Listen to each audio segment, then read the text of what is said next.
दोस्तों नमस्कार। आज का जो अपना विषय है बहुत संजीदा है, सबको लागू होता है और 18 साल के बाद हर एक इंसान के जीवन में इसका महत्व और बढ़ जाता है। ये जो विषय है इलेक्शन, चुटनी जो हर 5 साल में आती है, चाहे नगर पालिका की हो, चाहे पंचायत की हो, चाहे धारासभा की हो या चाहे लोकसभा की हो। आदमी को बंधारण के हिसाब से अपने हर एक को अपना वोट देने की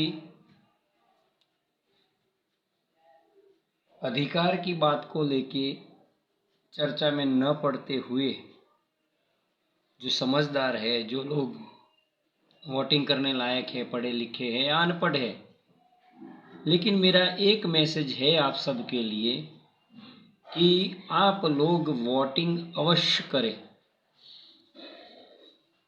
चाहे माध्यम कोई भी हो, इलेक्ट्रॉनिक माध्यम हो, बैलेट हो या किसी भी तरह का वोटिंग का माध्यम हो, लेकिन आप वोटिंग जरूर करें। दूसरी बात, वोट करते समय किसी भी पक्ष का उम्मीदवार हो, कोई भी उम्मीदवार हो जिसको आप चुन रहे हो, उसकी ज़्यादा नहीं तो कम से कम इतनी तो जांच करे ही करे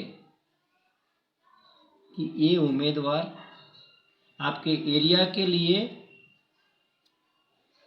या आप जनता के लिए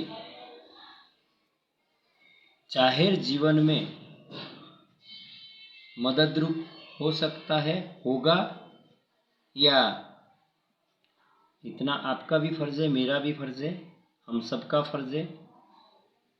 और कम से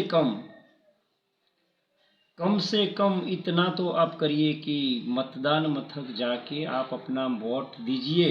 अगर आपको दिए गए लिस्ट में से कोई भी आपको पसंद नहीं है तो भी एक बार और तो भी आपको वोटिंग करने जाना है। आपको एक और आज़ादी मिली है, सब में से किसी को नापसंद करके एक नाटो का जो बटन आता है वो दबा के आइए। आपका वोट कहीं नहीं जाएगा, ये सच बात है।